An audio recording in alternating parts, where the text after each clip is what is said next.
Hello student. हम पढ़ा रहे हैं लेखांकन के आधारभूत सिद्धांत के बारे में। ये जो लेक्चर हमारा चल रहा है, जो यूपी ट्रिपल एससी की जो वैकेंसी है ऑडिटर की, उसको लेकर ये लेक्चर चल रहा है। UP triple SC assistant account और ऑडिटर की जो वैकेंसी है 1957 पद के लिए, ठीक है नहीं। तो हम एक एक करके हम इसमें डिस्कशन कर रहे हैं। जब हमारा लेखांकन का आधारभूत सिद्धांत चैप्टर पूरा कंप्लीट हो जाएगा तो इसके बाद एमसीक्यू क्वेश्चन लगाएंगे। इससे पहले की वीडियो में हमने अवधारणाएं पढ़ी थी कुछ, जैसे रूढ़िवादिता की अवधारणा, लागत की अवधारणा, वो मुद्रा मापी की अवधारणा। अब कुछ लेखांकन की परंपराओं के बारे में डिस्कशन करते हैं कि लेखांकन की क्या क्या परंपराएं हैं।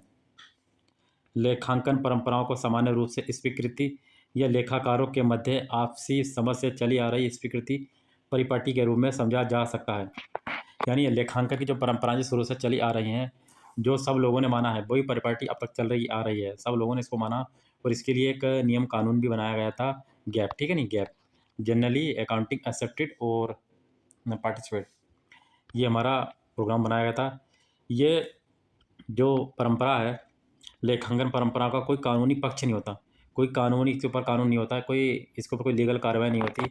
लेखांकन परंपराओं की पालना करना स्वैच्छिक है। ये अपनी इच्छा पर निर्भर है कि लेखांकन पर, यानी कि अगर दिल कर रहा है तो कराओ, नहीं तो कोई जोर ज़बरदस्ती नहीं है, ना कोई इसके लिए कानून है, लेकिन ये पालना करना स्वैच्छिक है खुद। तो इसमें लेखांकन की परंपराएं निम्न हैं: एकरूपता की परंपरा, पूर्ण प्रकटीकरण की परंपरा, रूढ़िवादिता की परंपरा, महत्वपूर्ण की परंपरा, सार्थक की परंपरा। तो हम एक एक करके देख लेते हैं। एकरूपता की परंपरा, एकरूपता की परंपरा ये कहती है कि यदि आपने एक बार कानून बना दिया तो उसके बाद उसमें कोई संशोधन नहीं किया जा सकता। एकरूपता की परंपरा ये कहती है। एकरूपता की परंपरा को हम अन्य नामों से जानते हैं, जैसे समरूपता की परंपरा, संगति की परंपरा, सततता की परंपरा। ये सब एकरूपता परंपरा के नाम हैं। इस मान्यता के आधार पर लेखांकन में अपनाई गई विधियों तथा नियमों में सामान्यतः कोई परिवर्तन नहीं किया जा सकता।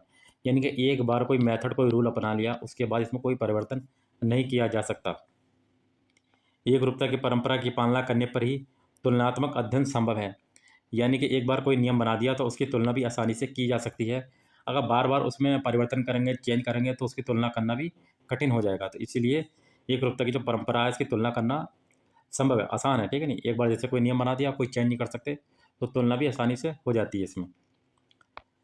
अर्थात तुलना की अवधि में विभिन्न इकाइयाँ अथवा एक ही इकाई विभिन्न समयावधि में समान लेखांकन सिद्धांत को समान रूप से प्रयोग कर रही हूँ।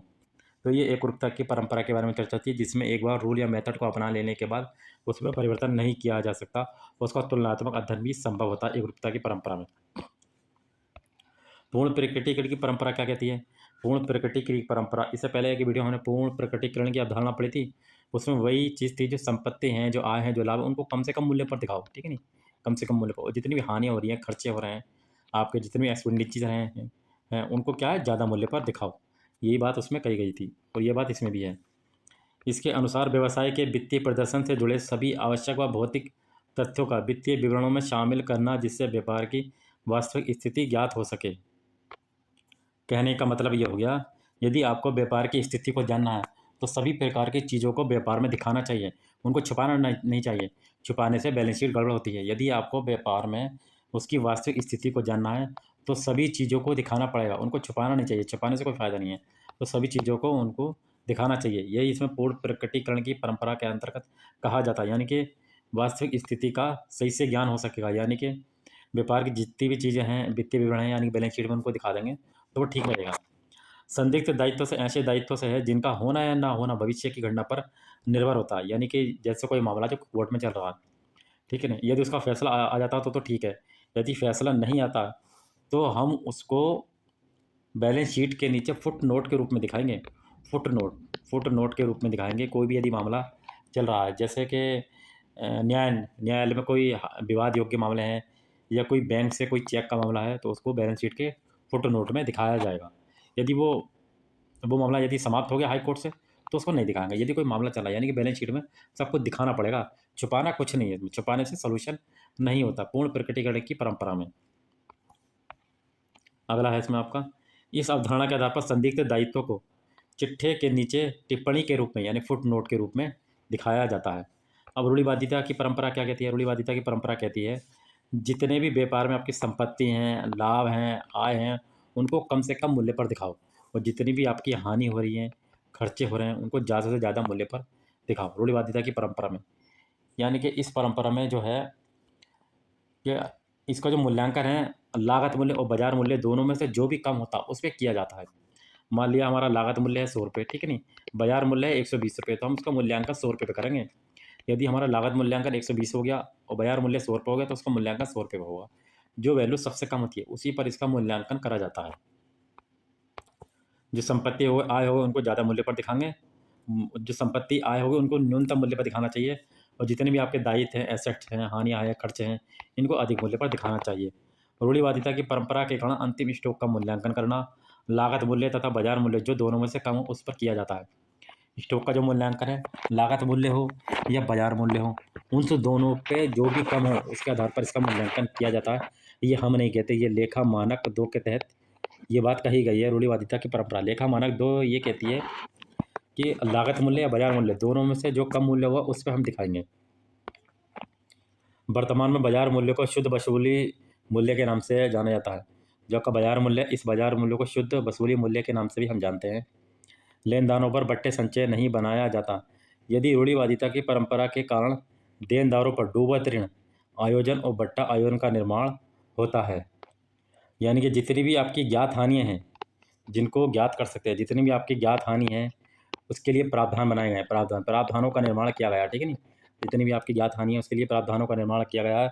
और जितनी भी आपकी अज्ञात हानि है, जितनी भी आपकी अज्ञात हानि है उसके लिए संचयों का निर्माण किया गया है, ठीक है नहीं, जितनी भी ज्ञात हानि है, अज्ञात हानि है उसके लिए संचयों का निर्माण किया गया है, और जितनी भी ज्ञात हानि है उनके लिए प्रावधानों का निर्माण किया गया है।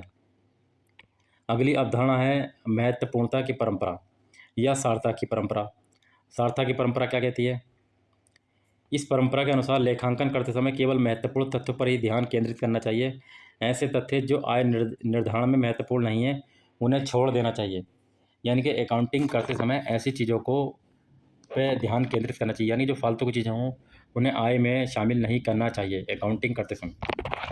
अब लेखांकन की मान्यताएं क्या हैं? लेखा मानक वन के अनुसार लेखांकन की 3 मान्यताएं होती हैं। लेखा मानक वन क्या कहता है? लेखांकन की नीतियों का प्रकटीकरण। लेखा मानक ये कहता है कि लेखांकन की नीतियों का प्रकटीकरण, ये लेखा मानक वन कहता है, ठीक है नहीं।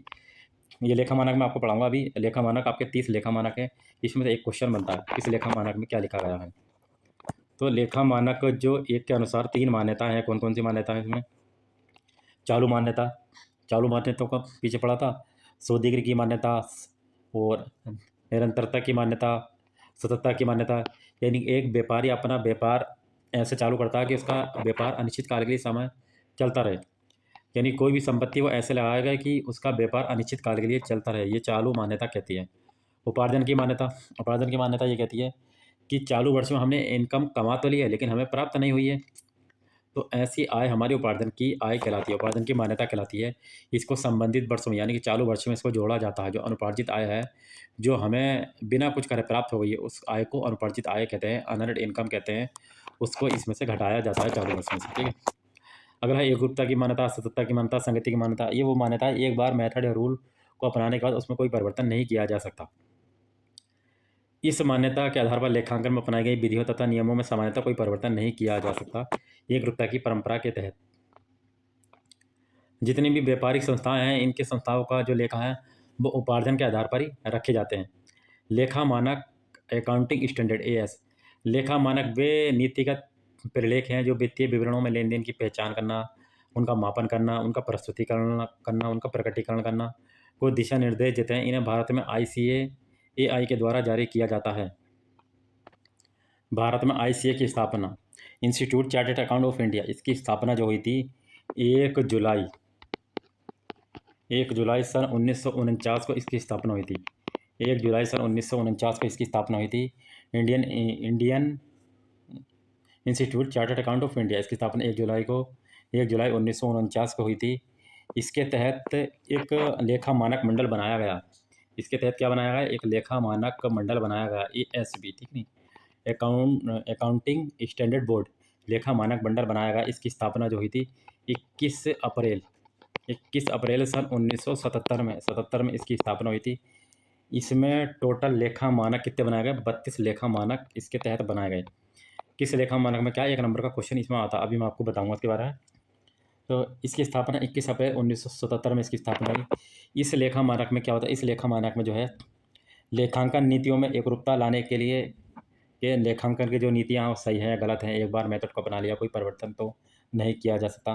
तुलनात्मक और विश्वसनीयता को बढ़ाना, उपयोगकर्ताओं को सही जानकारी मिले, इस लेखा मानक के तहत लेखा मानक कौन कौन से हैं इसके बारे में हम चर्चा कर लेते हैं। पहला है लेखा मानक एक। लेखा मानक एक क्या कहता है, डिस्क्लोज ऑफ अकाउंटिंग पॉलिटीज, यानी कि लेखांकन नीतियों का प्रकटीकरण। लेखांकन नीतियों का प्रकटीकरण ये लेखा मानक एक कहता है कि लेखांकन नीतियों का प्रकटीकरण क्या क्या हुआ, ठीक है नहीं। लेखा मानक दो क्या बोलता है, वैल्यूएशन ऑफ इन्वेंट्रीज, स्टॉक का मूल्यांकन। स्टॉक के मूल्यांकन की चर्चा जो है वो लेखा मानक दो में कही गई है। लेखा मानक तीन, कैश फ्लो स्टेटमेंट, रोकड़ प्रवाह विवरण के बारे में चर्चा की गई है। अगला है लेखा मानक चार, contingencies and events occurred after the balance sheet, ठीक है नहीं। बैलेंस शीट के बाद जो संदिग्ध दायित्व हैं एवं घटनाओं का जो विवरण है इसकी चर्चा इसमें की गई है लेखा मानक चार में। लेखा मानक पाँच में क्या है, net profit on loss for the period item and change the accounting पॉलिटीज, ठीक है नहीं, इसके बारे में इसमें चर्चा की गई है। अगला है लेखा मानक सात। लेखा मानक सात में क्या है, कंस्ट्रक्शन कॉन्ट्रैक्ट, ठीक है, ठेके संबंधी लेखों की बात की गई है। रेवेन्यू रेगुलेशन आगम मान्यता की बात की गई है। प्रॉपर्टी के बारे में बात की गई है। लेखा मानक 11, effect of change in foreign exchange, इसकी यानी कि विनिमय दरों में जो परिवर्तन का लेखांकन के बारे में चर्चा की गई है। लेखा मानक 12, अकाउंटिंग फॉर गवर्नमेंट ग्रांट्स, यानी कि सरकारी अनुदानों का लेखांकन की चर्चा इसमें की गई है। लेखा मानक 13, अकाउंटिंग फॉर इन्वेस्टमेंट, विनियोगों का लेखांकन की चर्चा इसमें की गई है। अकाउंटिंग फॉर अमलाइजेशन, ठीक है नहीं, इसमें जो है मतलब जो मर्जर बिले के संबंध में, यानी कि कुछ चीज़ों को इसमें अकाउंटों में मिला दिया गया है। फिर अगला है एम्प्लॉयमेंट बेनिफिट। एम्प्लॉयमेंट बेनिफिट के बारे में कर्मचारी अनुलाभों का लेखांकन की बात की गई है। कर्मचारी को अनुलाभ कौन कौन से लाभ मिलेंगे उसके बारे में चर्चा की गई है। बोरिंग कॉस्ट, ऋण रक्तों का लेखांकन के बारे में चर्चा की गई है। लेखा मानक 17, सेगमेंट रिपोर्टिंग। सेगमेंट रिपोर्टिंग के साथ जो कई कंपनियों को एक साथ मिलाना, इसके बारे में इसमें चर्चा की गई है लेखा मानक 17 के तहत। अब लेखा मानक 18 था। लेखा मानक 18 में रिलेटेड पार्टी डिस्क्लोज के बारे में बात की गई है। सगे संबंधी के जो लेखा पुस्तकें हैं अपनी पुस्तकों में कैसे मर्ज किया जाए, जो सगे संबंधी जो पुस्तक हैं अपनी पुस्तकों में कैसे उनको मर्ज किया जाए। लेखा मानक 9 में लीज के बारे में। लेखा मानक 20, अर्निंग पर सेल। लेखा मानक 21, कॉन्सोलिडेशन फाइनेंशियल स्टेटमेंट। लेखा मानक 23, accounting for investment in association and consolidated financial statement. लेखा मानक 24, डिसकंटिन्यूस ऑपरेशन के बारे में चर्चा की गई है। लेखा मानक 25 जो है इंटीरियम फाइनेंशियल रिपोर्टिंग। लेखा मानक 26, इंटेजिबल एसेट। लेखा मानक 27, financial reporting of interest in joint venture. लेखा मानक 28, इम्पेयर्स ऑफ एसेट। लेखा मानक 29, provision contingent liability and contingent asset, इसके बारे में इसमें चर्चा की गई है 29। तो इस लेखा मानक से एक नंबर का क्वेश्चन इसमें पूछ लिया जाता है। ये आप इस लेखा मानक के बारे में देख लेना, ठीक है। अब इसके उद्देश्य क्या है, विभिन्न लेखांकन नीतियों में एकरूपता लाना, वित्तीय सूचनाओं की तुलनात्मक करना और विश्वसनीयता को बढ़ाना, आर्थिक निर्णयों में उपयोगकर्ताओं को सही और स्पष्ट जानकारी इसमें मिलती है। ये लेखांकन के कुछ उद्देश्य हैं इसके अकॉर्डिंग के तहत।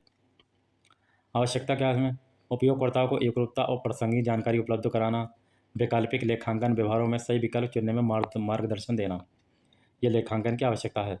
अब लेखा मानक से लाभ क्या होंगे, लेखांकन व्यवहारों में भिन्नता को कम किया जा सकता है।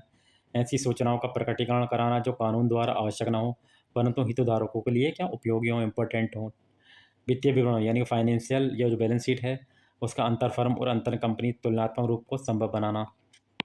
सीमाएं क्या है, इसकी लिमिटेशन क्या है, विभिन्न वैकल्पिक व्यवहारों में से चुनाव करना कठिन होता है, मानकों के कठोर अनुपालन से लचीलापन कम हो जाता है, ये कानून से ऊपर नहीं होते, केवल कानूनी ढांचे के भीतर ही लागू किए जा सकते हैं। तो लेखा मानक 29 के बारे में हमने चर्चा की थी, 1 से लेकर 29 तक, ये कानून से ऊपर नहीं होते लेकिन कानून के अंडरग्राउंड ही ये लेखा मानक लागू किए जा सकते हैं। महत्वपूर्ण शब्दावलियों के बारे में हम देख लेते हैं, जिसमें आपकी पूंजी क्या होती है, कैपिटल क्या होता है, आहरण क्या होता है, माल क्या होता है, गुड्स क्या होता है, संपत्ति क्या होती है, लाइबिलिटीज़ क्या होती है, इसके बारे में हम चर्चा कर लेते हैं। जो आगे जो हम चैप्टर पढ़ेंगे उसमें कोई भी परेशानी नहीं आए। पूंजी क्या है, व्यापार प्रारंभ करते समय व्यापार में लगाई गई धनराशि, माल तथा संपत्तियां सभी पूंजी कहलाती हैं। पूंजी कैपिटल का मतलब होता है जो भी हम व्यापार शुरू करते हैं, जो भी हम कारोबार शुरू करते हैं उसमें पैसा लगा कोई भी कारोबार शुरू करते हैं तो हमारी क्या पूंजी संपत्ति होती है। अब ये संपत्ति जो है किस लिए लगाते हैं, आय कमाने के लिए लगाते हैं। पूंजी खाता जो है वो प्रतिनिधित्व व्यक्तिगत खाता होता है। जो कैपिटल जो है पूंजी हमारा व्यक्तिगत खाता होता है। पूंजी खाते का जो शेष है वो हमेशा क्या होता है, क्रेडिट होगा। व्यापार की संपत्तियों को दायित्वों पर आधिक्य पूंजी कहलाता है। तो पूंजी जो है प्रतिनिधि व्यक्तिगत खाता खाता है, ये हम नहीं कहते। ये पृथक अस्तित्व की अवधारणा और सत्ता की अवधारणा के तहत इस बात पर चर्चा की गई। ये कौन कहता है, पृथक अस्तित्व की अवधारणा। इसमें ये कहता है कि पूंजीगत खाता ये कैसा प्रतिनिधि व्यक्तिगत खाता होते हैं, ये व्यक्तिगत खाते हैं। कैपिटल जो होता है आपका वो एसेट से जब ज़्यादा होगी लाइबिलिटी से, यानी कि हमारी जो संपत्ति है वो दायित्व से यानी खर्चों से ज़्यादा होंगे तो हम उसको बोलेंगे कैपिटल। ठीक है। अब इसका जो बैलेंस होता है, क्रेडिट होता है पूंजी का बैलेंस, ये हमारा आंतरिक दायित्व का हिस्सा होता है। कौन, कैपिटल, ये हमारा आंतरिक दायित्व का हिस्सा होता है। आंतरिक दायित्व में आपके वही आ गए, आपके अंशधारी आ गए। ठीक है नहीं। पूंजी खाते का शेष कभी भी बंद नहीं किया जा सकता। इसे शेष को आगे के वर्षों के लिए कैरी फॉरवर्ड कर दिया जाता है। इसकी पूंजी खाते को हम शेष नहीं करते हैं, यानी कि शेष नहीं करते हैं, कभी भी बंद नहीं करते। इसको हम आगे के वर्षों में कैरी फॉरवर्ड कर देते हैं। और ये कैसा व्यक्तिगत खाता होता है जिसे कभी भी क्लोज नहीं करते। ये हमारा कैसा होता है, व्यक्तिगत खाता होता है जिसे कभी भी क्लोज नहीं करते। लेकिन जो ड्राइंग अकाउंट होता है, ड्राइंग अकाउंट जो आहरण अकाउंट होता है, जो हम पर्सनल यूज़ के लिए हम जो पैसा निकालते हैं उसको हम कैपिटल अकाउंट से क्लोज कर देते हैं।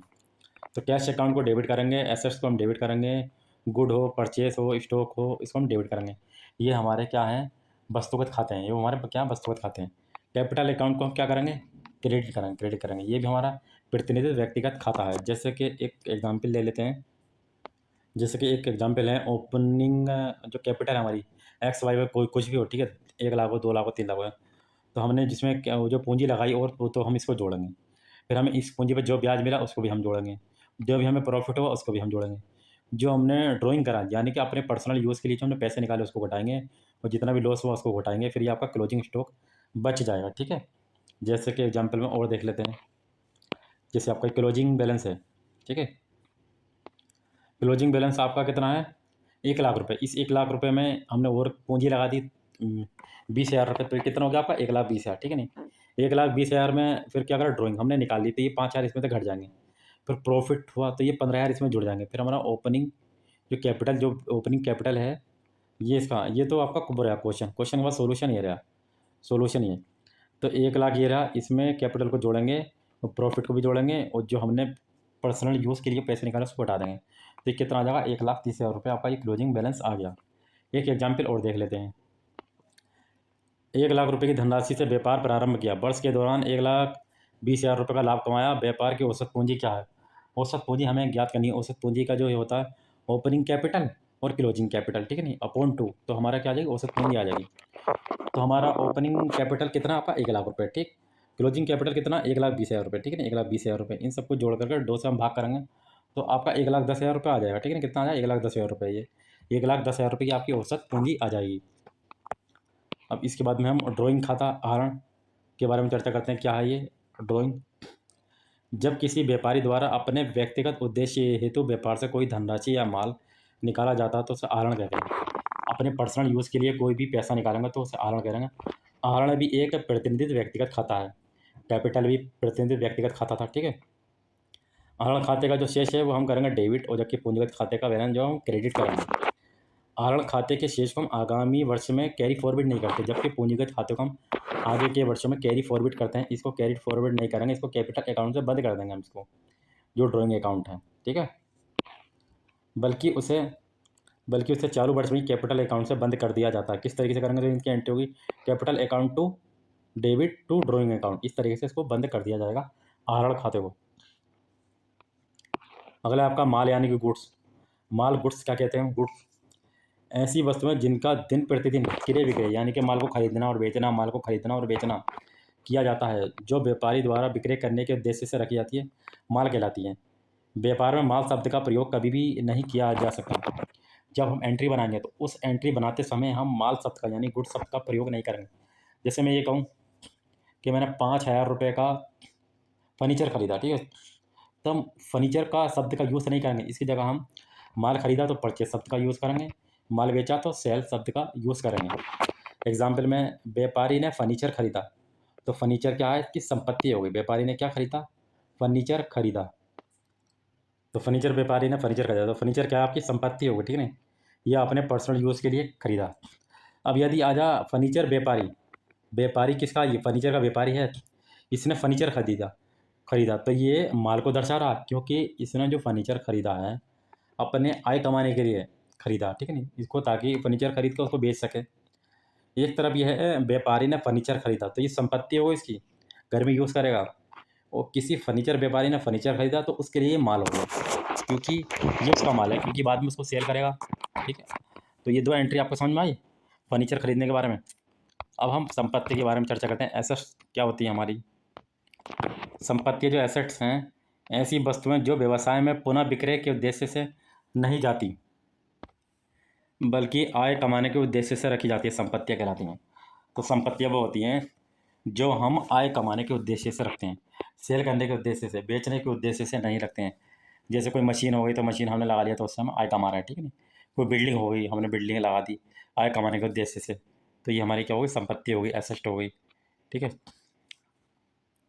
विशेषता क्या? संसाधन मूल्यवान होना चाहिए, संसाधन व्यवसाय द्वारा आधारित होना चाहिए, संसाधनों की प्राप्ति मापने योग्य, मुद्रा लागत पर होना चाहिए। संसाधन जो है मुद्रा में होना चाहिए, जिनका मापन किया जा सके मुद्रा के रूप में। अब संपत्तियाँ जो हैं हमारी दो प्रकार की होती हैं। पहली होती है स्थायी संपत्ति, दूसरी होती है चालू संपत्ति, तीसरी संपत्ति एक और होती है जिसको हम बोलते हैं काल्पनिक संपत्तियाँ। स्थायी संपत्तियाँ भी हमारी दो प्रकार की होती हैं। एक दृश्य मूर्त संपत्ति, जिनको हम छू सकते हैं, देख सकते हैं, पकड़ सकते हैं, तो ऐसी संपत्तियों को हम दृश्य संपत्ति कहते हैं, मूर्त संपत्ति कहते हैं। अदृश्य संपत्ति वो होती हैं जिनको हम छुआ नहीं जा सकता, सिर्फ महसूस किया जा सकता है, वो हमारी अदृश्य संपत्तियाँ होती हैं, ठीक है नहीं।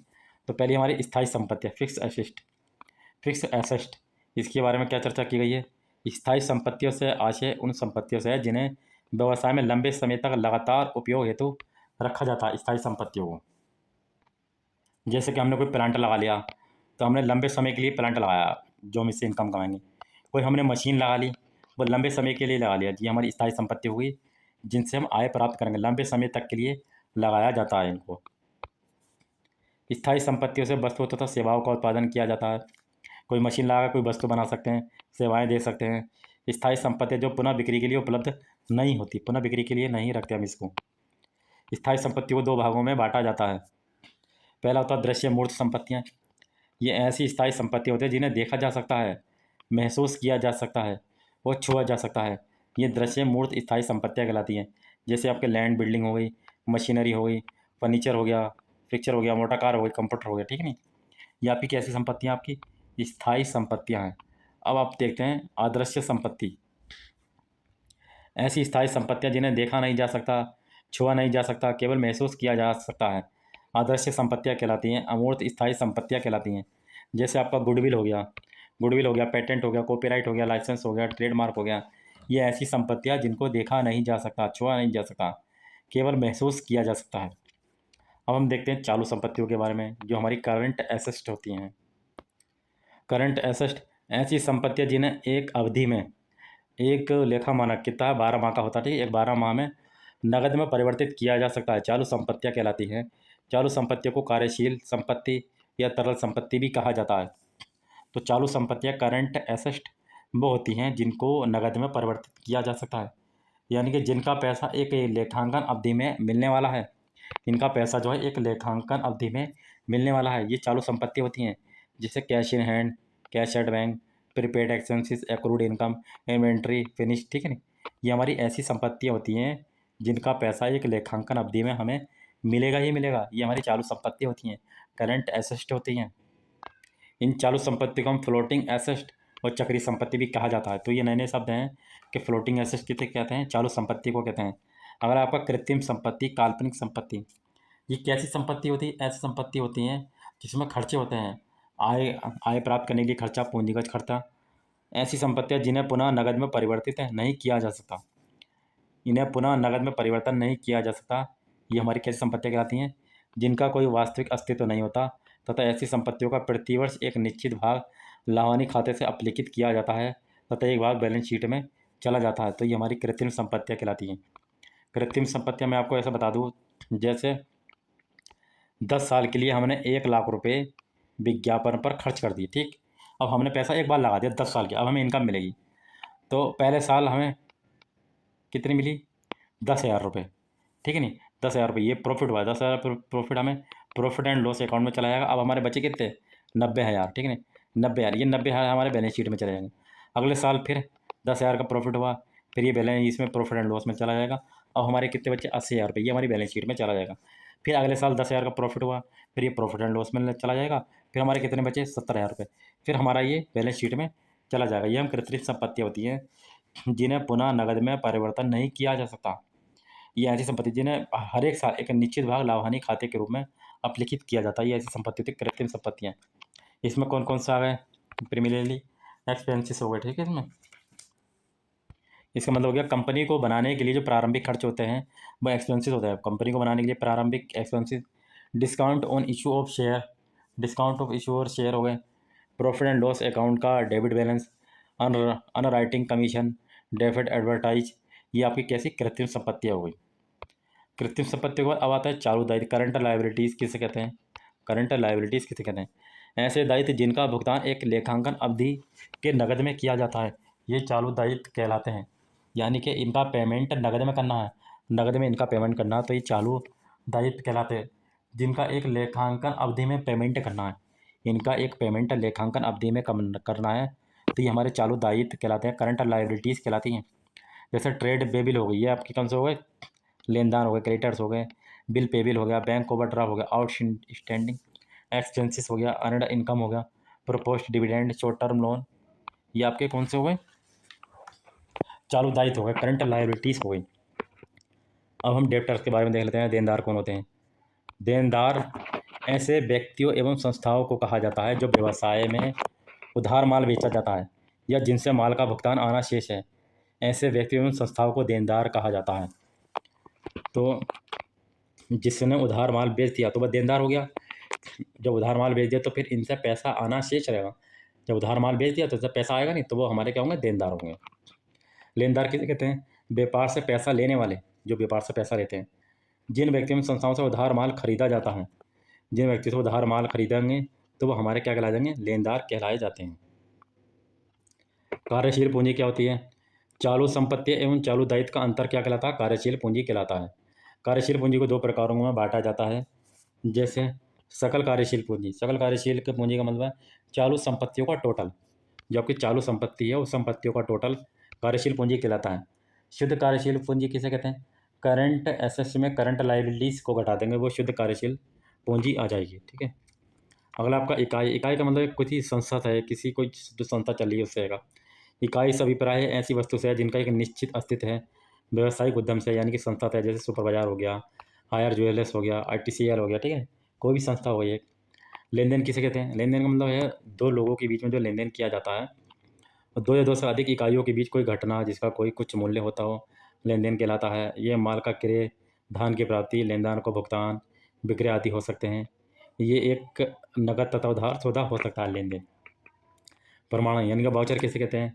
वाउचर उसे कहते हैं यदि हम कोई नगद चीज़ खरीदेंगे तो हमें क्या मिलेगा? कैश मेमो, एक रसीद मिलेगी। यदि हम उधार कोई चीज़ खरीदेंगे तो हमें एक वो इन्वॉइस देगा, बिल देगा, एक इन्वॉइस, जिसको हम बीजक बोलते हैं। किसी व्यावसायिक लेन देन की सत्यता को दर्शाने वाले प्रमाण को वाउचर कहते हैं। इस वाउचर से ही हमें पता चलता है कि कितना माल खरीदा, कितना माल बेचा, वाउचर के थ्रू। और वाउचर जो होता है वो नगद का भी होता है और उधार का भी होता है। माल नगद खरीदने पर हमें कैश मेमो मिलेगा, ठीक है, जो माल हमने नगद खरीदा। यदि माल उधार खरीदेंगे तो हमें क्या मिलेगा? बीजक। बीजक मतलब हमें इन्वॉइस मिलेगी, ठीक है ना, जिनका पेमेंट हम बाद में करेंगे, ये हमारा उधार होते हैं। भुगतान करने पर हमें क्या होती है? रसीद हमें प्राप्त हो जाती है। प्रमाणन के आधार पर प्रारंभिक लेखा पुस्तकों की प्रमाणन जो है अकेचण की रीढ़ की हड्डी बोला जाता है। जो वाउचर हैं, इस वाउचर को हम रीढ़ की हड्डी बोलते हैं, ठीक है ना, क्योंकि इस वाउचर से हमें पता चलता है कितना लेन देन हुआ, कितनी चीज़ उधार बेची, कितनी चीज़ नगद बेची, तो ये अंकेक्षण की रीढ़ की हड्डी है। अब हम खर्चों के बारे में चर्चा करते हैं। खर्च का मतलब किसी लाभ, सेवा या संपत्ति को पाने के लिए धन का खर्चा करना या देनदारी लेना, ये हमारे एक्सपेंडिचर कहलाते हैं। राजस्व खर्चा उसे कहते हैं कि इसका लाभ जो एक साल के भीतर समाप्त हो जाता है, जैसे वेतन हो गया, आपका किराया हो गया, माल का खरीदना हो गया। पूंजीगत खर्चा किसे कहते हैं? इसका लाभ जो है लंबे समय तक मिलता है, जैसे मशीन हो गया, फर्नीचर हो गया, भवन को खरीदना हो गया। यानी छोटे समय का जो खर्चा हमारा क्या कहलाएगा, राजस्व खर्चा। लंबे समय का खर्चा हमारा क्या कहलाएगा, पूंजीगत खर्चा कहलाता है हमारा। स्टॉक किसे कहते हैं, स्टॉक आप समझ गए नाम से, कोई चीज़ हम स्टॉक में रखते हैं ना, भविष्य के लिए स्टॉक में कोई चीज़ रखते हैं। स्टॉक से मतलब व्यवसाय में किसी समय बचा हुआ कोई माल होता है। प्रारंभिक स्टॉक, ओपनिंग स्टॉक, ये लेखा वर्ष की शुरुआत में उपलब्ध होता है। जब लेखे की शुरुआत हम करेंगे, जैसे 1 अप्रैल से हम शुरुआत करेंगे, तो हम ये देखते हैं हमारा ओपनिंग स्टॉक कितना बचा। जब लेखा समाप्त हो जाएगा तो हम देखेंगे क्लोजिंग स्टॉक कितना बचा, ठीक है। अंतिम स्टॉक, क्लोजिंग स्टॉक उसे कहते हैं लेखा वर्ष के अंत में जो बचा हुआ माल होता है। तो ओपनिंग स्टॉक जो शुरुआत में जो माल बचा हुआ होता है, और क्लोजिंग स्टॉक जो होता है जो लास्ट में जो माल बचता है। इसमें कच्चा माल, अधूरा माल, वर्क इन प्रोग्रेस में तैयार माल इसमें शामिल होते हैं इस स्टॉक में। स्टॉक वे माल है जो अभी बेचा नहीं गया है। स्टॉक वही तो होता है जो हमारा माल बेचा नहीं गया होता, स्टॉक में पड़ा हुआ होता है माल। अगला डिस्काउंट किसे कहते हैं, वस्तुओं की कीमत में कमी या छूट, डिस्काउंट कहते हैं। जैसे हम कोई चीज़ लाते हैं तो कुछ डिस्काउंट हो, जैसे कोई चीज़ हमने 700 रुपये खरीदी तो कहते हैं कोई डिस्काउंट होता है, यानी उन्होंने 50 का डिस्काउंट देते तो वो चीज़ हमें कितनी बढ़ गई, 650 बढ़ गई, तो वही डिस्काउंट है। व्यापारिक बट्टा, ट्रेड डिस्काउंट, थोक व्यापारी या खुदरा व्यापारी को दी जाने वाली छूट। नकद डिस्काउंट जो होता है, उधार खरीदार को समय पर भुगतान करने पर दी जाने वाली छूट। पट्टा खरीदार को आकर्षित करने और समय पर भुगतान करने का एक साधन है। परचेस किसे कहते हैं, परचेस का मतलब होता है खरीदना, कोई माल खरीदना, चाहे वह नकद खरीदा हो या उधार खरीदा हो। व्यापारिक इकाइयों में माल बेचने के लिए खरीदा जाता है। क्रय यानी कि खरीदना हमेशा बिक्री के उद्देश्य से किया जाता है। कोई माल हम खरीदते हैं तो बेचने के उद्देश्य से खरीदा जाता है। उत्पादन इकाई में कच्चा माल खरीदा जाता है जिसे तैयार माल बनाकर बेचा जाता है। कोई हमने रॉ मटेरियल खरीदा, उस रॉ मटेरियल को हम प्रोसेसिंग करके तैयार माल के रूप में बेचा जाता है। ये कुछ परचेस के एग्जाम्पल हैं। खर्चा किसे कहते हैं, एक्सपेंडिचर, खर्चा वे लागत है जो आय अर्जित करने की प्रक्रिया में होता है। इसमें सेवा और परिसंपत्तियों का उपयोग शामिल है। खर्चा वे खर्चा है जो रोज़मर्रा की गतिविधियों में होता है, जैसे वेतन हो गया, मजदूरी हो गया, किराया हो गया, ब्याज हो गया, बिजली पानी का हो गया, बिजली पानी का बिल हो गया, मूल्य ह्रास हो गया, डेप्रिसिएशन हो गया, ये हमारे खर्चे में शामिल किए जाते हैं। लाभ का क्या मतलब हो गया, लाभ का मतलब होता है प्रॉफिट, जब हमें प्रॉफिट होता है।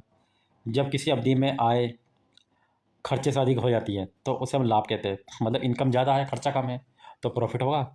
इससे मालिक की पूंजी हमारी बढ़ती है। और लाभ, लाभ का मतलब होता है आय बढ़ेगी, आय जो होगा वो खर्चे से ज़्यादा होगा, ठीक है। अब हानि के बारे में देख लेते हैं, लॉस।